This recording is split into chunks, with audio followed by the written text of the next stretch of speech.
जय हिंद साथियों।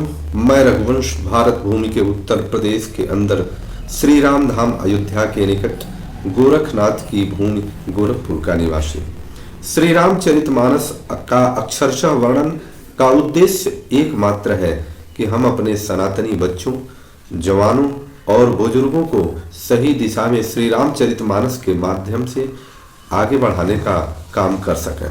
बच्चों के लिए यह उनके भविष्य निर्माण के लिए लाभकारी है, जवानों के लिए उनका वर्तमान ठीक करेगा और भविष्य तो ठीक करेगा ही, बुजुर्गों को सद्गति प्रदान करेगा। ऐसा श्री रामचरितमानस है। राक्षस प्रवृत्ति वाले लोगों के लिए भी फलदायी है, क्योंकि राक्षस प्रवृत्ति के लोग अगर श्री रामचरितमानस के राम शब्द का अगर कान में श्रवण कर लेंगे इस धरती से जाते समय, तो उनको भी सद्गति प्रदान होगी। इसलिए आइए मिल करके हम सनातन की श्रेष्ठ परंपरा के अंतर्गत इस श्रेष्ठ शास्त्र को पूरी दुनिया के सामने लाने का प्रयास करते हैं। और इसकी अच्छाई और खूबसूरती यह है कि आप अपने परिवार में अगर श्री राम जी के द्वारा निर्देशित कार्यों को करते हैं तो परिवार आपका स्वस्थ, सुंदर होगा, श्रेष्ठ होगा।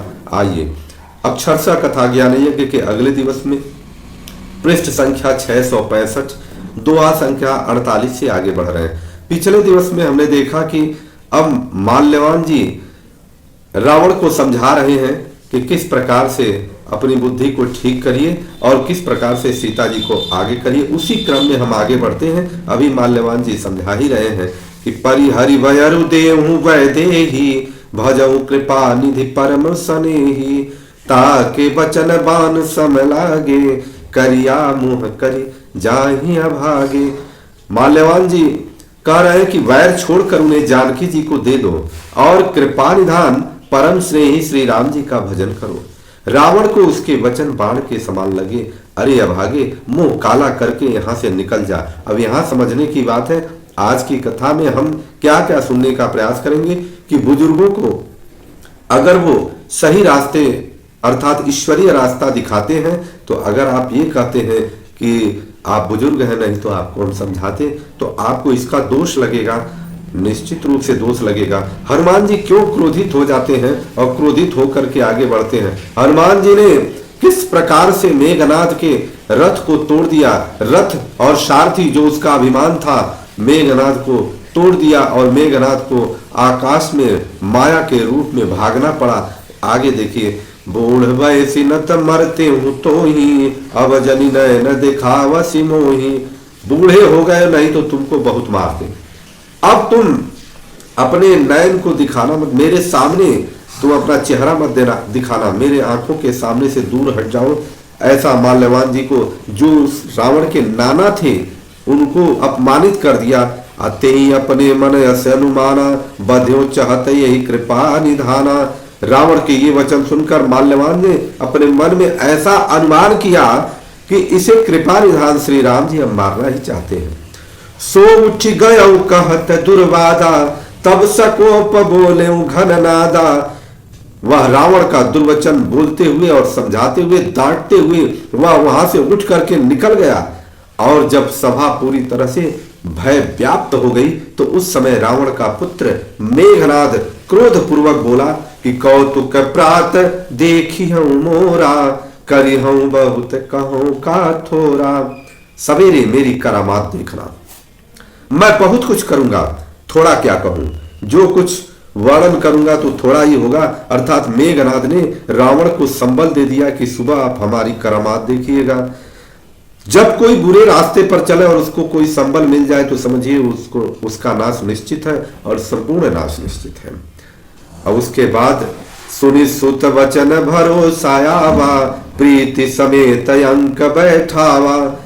पुत्र के वचन सुनकर रावण को भरोसा हुआ और प्रीति समेत और प्रेम के साथ उसे करत विचार भयं हिनुसारा लागे कपि पुनि चहूं दुआरा। और ऐसा बात करते हुए रावण के दरबार में ऐसी चर्चा हो रही थी, ऐसे बात करते हुए सुबह हो गया और उसके बाद बानर फिर चारों दरवाजों पर जा लगे। कोपी कपिन दुर्घट घड़ घेरा अनगर कुलाहलु भयं घनेरा विविधायुध धर निशिचर धाये अगढ़ते पर्वत शिखर ढहाए। वानरों ने क्रोध करके दुर्गम किले को घेर लिया। नगर में बहुत ही कोलाहल मच गया। राक्षस बहुत तरह से अस्त्र शस्त्र धारण करके दौड़े और उन्होंने किले पर पहाड़ों के शिखर को ढा दिया। ढाहे, अब देखिए राक्षस अब युद्ध की तैयारी हो रही है। अब इसके बाद अब क्या हो रहा है कि ढाहे महिधर शिखर कोटिन विविध विधि गोला चले, घारात जिमि पथिपात गरजत जनु प्रलय के बादले, मरकट बिकट भट जुटत कटत नकलचत तन तर जर भये, गई सैल ते गढ़ पर चला वही जस सुतः निश्चर है। अब वानरों ने पर्वतों के करोड़ों शिखर ढा दिए। अनेक प्रकार से गोले चलने लगे। वे गोले ऐसा घराते हैं जैसे वज्रपात हुआ हो। योद्धा ऐसा गरजते हैं कि मानो प्रलय काल के बादल हो। निकट वानर योद्धा भिड़ते हैं, कट जाते हैं, घायल हो जाते हैं। वानर योद्धा भी घायल बहुत हो रहे हैं, उनके शरीर जर्जर हो जाते हैं, तब भी वे लड़ते हैं, हिम्मत नहीं हारते। वे पहाड़ उठाकर उसे किले पर फेंकते हैं। राक्षस जहां के तहां मारे जाते हैं। मेघनाद सुनि श्रवण स गण पुनि छेका आई, उतर्यो वीर दुर्गते सन्मुख चलो बजाई। मेघनाद ने कानों से ऐसा सुना कि वानरों ने फिर किले को घेर लिया है। तब वह वीर किले से उतरा और डंका बजा करके उनके सामने चला।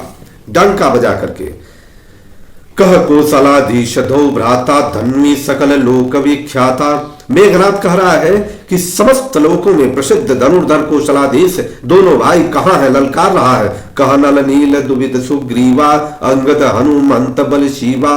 और नल नील सुग्रीव और बल की सीमा अंगद और हनुमान कहाँ है, द्विध कहाँ है। कहा विभीषण भ्राता द्रोही आज सबई हट मारूं ही। भाई से द्रोह करने वाला विभीषण कहा है, आज मैं सबको और उस दुष्ट को तो हठ पूर्वक अवश्य मारूंगा। विभीषण के लिए वो कह रहा है। अस कई कठिन बाण संधाने अतिशय क्रोध श्रवण लगी ताने। ऐसा कहकर उसने धनुष पर कठिन बाणों का संधान किया और अत्यंत क्रोध करके उसे कान तक खींचा। सर समूह सो छाड़े लागा, आज जन सपक्ष धावहि बहु नागा। वह बाणों के समूह को जब छोड़ा तो मानो बहुत से पंख वाले सांप दौड़ रहे हो। जहता परत देखिए बानर सन्मुख हो न सके ते ही अवसर। जहां तहां वानर गिरते दिखाई पड़ने लगे, उस समय कोई भी उसके सामने न हो सके। जहाँ तहाँ भाग चले कपिरीक्षा, विसरी सब युद्ध के इच्छा। और ये जब इतना आक्रामकता उसने दिखाया तो जितने वानर रीक्ष भालू थे सब के सब भागना शुरू कर दिए। वह रण की अर्थात वह युद्ध की इच्छा मन से भूल गए। सो कपि भालू न रण मह देखा, कीने सिजेन प्राण अवसेखा। रणभूमि में ऐसा एक भी वानर या भालू नहीं दिखाई पड़ा जिसको उसने प्राण मात्र अवशेष न कर दिया हो, अर्थात जिसके केवल और केवल प्राण छोड़ा हो, उनको घायल कर दिया हो। मेघनाद अपना पराक्रम दिखा रहा है। 10-10 सर सब मारे परे भूमि कपि वीर, सिंहनाद करि गर्जा मेघनाद बल धीर। फिर उसने सबको 10-10 बाण मारे। वानर वीर पृथ्वी पर गिर पड़े। बलवान और धीर मेघनाद सिंह के समान नाद करके गरजने लगा। देखिए, जब राक्षस प्रवृत्ति वाले लोगों का विनाश आता है तो प्रभु उनको थोड़ा सा उत्पात को और बढ़ाते हैं, जिससे जितना भी पाप उनका बचा हुआ है सारा का सारा पाप सन्मुख हो जाए। यही देखने को मिलता है कि जब दीपक को बुझना होता है तो बहुत तेज से वह लौ देता है। यही अब देख रहे हैं कि अब मेघनाद पूरी तरह से आक्रामक रूप में आया है। देखी पवन सुत कट कवि हाला, क्रोधवंतु जनु धायौ काला। इस प्रकार से सारी सेना को बेहाल देखकर पवन सुत हनुमान क्रोध करके ऐसे दौड़े मानो स्वयं काल दौड़ा था। महाशैल एक तुरंत उपाराय तिरिस मेघनाद पर डारा। और उन्होंने बहुत बड़ा पर्वत को उखाड़ा और मेघनाद के ऊपर फेंक दिया। आवत देख गयो नभ सोई, अस रथ सारथी तुरग सब खोई। पहाड़ को आते देख करके इतना चालाक हो और चालाकी से वह आकाश में उड़ गया। और उस जब आकाश में उड़ा तो जो पर्वत था वो आकर के उसके रथ सारथी और घोड़े सबको नष्ट कर दिया। जिस रथ और सारथी ने मेघनाद को बचाया था मूर्छित होने के समय, उसी रथ और सारथी को छोड़ करके भाग लिया। अर्थात इससे हमको ज्ञान मिलता है कि जो हमारी रक्षा करने के लिए कभी सहयोगी बना हो, अगर हम ऐसी अवस्था में उसका साथ छोड़ करके भगते हैं तो उसका तो ठीक है, कुछ बुरा हो जाएगा, परंतु तुम्हारा नाश की एक लाइन खिंच गई और तुम्हारे विनाश की एक रेखा बन चुकी है। यही मेघनाद काल होने वाला है। बार बार पचार हनुमाना, निकट न आव मरम सो जाना। हनुमान जी उसे बार बार ललकारते हैं पर वह निकट नहीं आता, क्योंकि वह उनके बल का मर्म जानता है। एक बार तो हनुमान जी से अशोक वाटिका में भिड़ा था, अब वह भाग रहा है, रण छोड़ करके भाग रहा है। रघुपति निकट गया घन नादा, नाना भांति करे दुर्वादा। मेघनाद श्री रघुनाथ जी के पास गया, उसने अनेकों प्रकार से दुर्वचनों का प्रयोग किया। अस्त्र शस्त्र आयुध सब डारे, कौतुक ही प्रभु काट निवारे। उसने उन पर अस्त्र शस्त्र तथा और सब हथियार चलाए, परंतु श्री रघुनाथ जी ने कौतुक में ही अर्थात खेल खेल में उसको काट दिया। देखी प्रताप मूढ़ खिसियाना, करे लाग माया विधि नाना। जिनको करे गरुड़ में सह खेला, डर पावे गई स्वल्प सपेला। श्री राम जी का प्रताप देखकर वह मूर्ख लज्जित हो गया और अनेकों प्रकार की माया करने लगा। जैसे कोई व्यक्ति छोटा सा सांप का बच्चा हाथ में लेकर के गरुड़ भगवान को डरावे, वो ऐसा खेल करने लगा। जासु प्रबल माया बस, शिव बिरंची बड़ छोट। अताहि दिखावई निश्चर, निज माया मति खोट। शिव जी और ब्रह्मा जी तक बड़े छोटे जिनकी अत्यंत बलवान माया के बस में है, नीच बुद्धि निशाचर उनको अपनी माया दिखलाता है। नव चढ़ी बरस विपुल अंगारा, महिते प्रगट हुई जलधारा। नाना भांति पिशाच पिशाची, मारु काटु धुनि बोलहि नाची। आकाश में चढ़कर वह बहुत से अंगारे बरसाने लगा, पृथ्वी से जल की धाराएं प्रकट होने लगी। अनेक प्रकार के पिशाच और पिशाचिनियां मारो मारो मारो काटो करके वह बोलने लगी और नाचने लगी। बिष्टा पूय रुधिर कव कचहाड़ा, बरसई कबहू उपल बहु छाड़ा। वह कभी विष्ठा, कभी पीव, कभी खून, बाल और हड्डियों को बरसाता था और कभी बहुत से पत्थर फेंक देता है। बरसी धूल कीन्हे सिय धियारा, सूझन आपन हाथ पसारा। फिर इसने धूल बरसाकर ऐसा अंधेरा कर दिया कि अपना ही पसारा हुआ हाथ अब दिखाई नहीं देता है। कपिय कुला ने माया देखे, सब कर मरण बनाए लेखे। कौतुक देखी राम मुस्काने, भय सबीत सकल कपि जाने। और जब इतनी माया हो गई तो जितने वानर और भालू थे वह अब देख करके भयभीत हुए और कहे कि लग रहा है अब आज जान नहीं बचेगी। इस पर प्रभु श्री रामचंद्र जी उसकी माया देख करके मुस्कुराते हैं और मुस्कुरा करके ऐसा क्या करते हैं उस माया को काटने के लिए। देखिए, एक बाण काटी सब माया, एक ही बाण का संधान कर दिया और सारी माया उसकी कट गई। जिन दिन कर हर तिमिर निकाया, जैसे सूर्य अंधकार के समूह को नष्ट कर देता है, उसी प्रकार से उन्होंने एक बाण से, एक ही सूर्य होता है परंतु जगत के सारे जगह के अंधकार को नष्ट करता है, उसी प्रकार से प्रभु श्री राम जी ने एक बाण चलाया और सारा उसका सारे के सारी माया समाप्त हो गई। कृपा दृष्टि कपि भालु भी लोके, भय प्रबल रन रहे न रोके। तदनंतर उन्होंने कृपा भरी दृष्टि से बानर भालुओं की ओर देखा। वे ऐसे प्रबल हो गए कि रण में रोकने पर भी नहीं रुकते थे। अब प्रबल हो गए जो उनकी कृपा दृष्टि पड़ी। आय सुमागी राम पही, अंगदाद कपि साथ। लक्ष्मण चले कुदऊ, पान सरासन हाथ। श्री राम जी से आज्ञा मांगकर अंगद आदि वानरों के साथ हाथों में धनुष बाण लिए हुए श्री लक्ष्मण जी क्रुद्ध होकर के मेघनाद से युद्ध करने के लिए चले। छतज नयन उर बाहु विशाला, हिमगिर निभ तनु कछुए कलाला। यहाँ दशानन सुभट पठाए, नाना अस्त्र शस्त्र गहि धाये। जब लक्ष्मण जी चलते हैं तो उनके लाल नेत्र, चौड़ी छाती, विशाल भुजाएं, हिमांचल पर्वत के समान उज्जवल शरीर और कुछ लड़ाई लिए हुए हैं। इधर रावण ने भी बड़े बड़े योद्धा भेजे मेघनाद के सहयोग के लिए, जो अनेकों अस्त्र शस्त्र से वह लेकर के वह दौड़े। भूधर न कपि टपायुध धारी, धाये कपि जय राम पुकारी। भीरे सकल जोरे सन जोरी, इतउत जय इच्छा नहीं थोरी। पर्वत नख और वृक्ष रूपी हथियार धारण किए हुए वानर श्री राम जी की जय जयकार करते हुए पुकार करते हुए दौड़े। वानर राक्षस सब जोड़ी से जोड़ी भिड़ गए इधर और उधर दोनों ओर जय की कोई भी प्रबलता कम न थी। मुठिकन लातन दातन काटहि कपि जयशील मारि पुनि डांटहि मारु मारु धरु धरु धरु मारु शीस तोहि गई भुजा उपारु।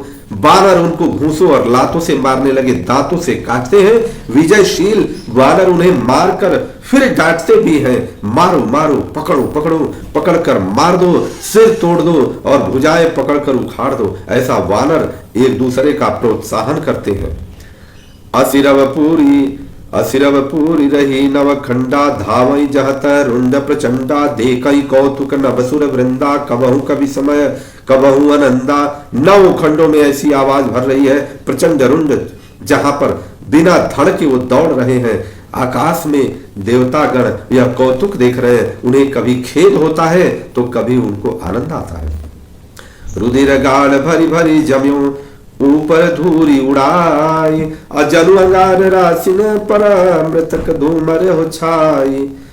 खून गड्ढों में भर भर कर जम गया है, उधर तो ऊपर से धूल उड़ करके जम गई है, मानो अंगारों के ढेर पर राख छा गया हो। घायल वीर विराजय कैसे कुसमित किंसुब के तरु जैसे लक्ष्मण मेघनाद दौ जोधा भिरहि परस पर करियति क्रोधा।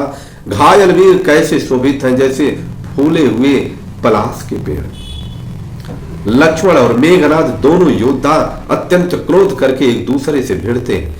एक कहीं एक सकई नहीं जीती, निश्चर छल बल करई अनीति। एक दूसरे को जीत नहीं सकता, कोई किसी को जीत नहीं रहा है और राक्षस छल बल और अनीति करता है, अधर्म कर रहा है। क्रोधवंत तब भयं अनंता भंजे उरत सारथी तुरंता। तब भगवान अनंत जी अर्थात लक्ष्मण जी क्रोधित हुए और उन्होंने तुरंत उसके रथ को तोड़ डाला और सारथी के टुकड़े टुकड़े कर दिए। नानाविध प्रकार कर शेषा राक्षस भयं प्राणयं शेषा।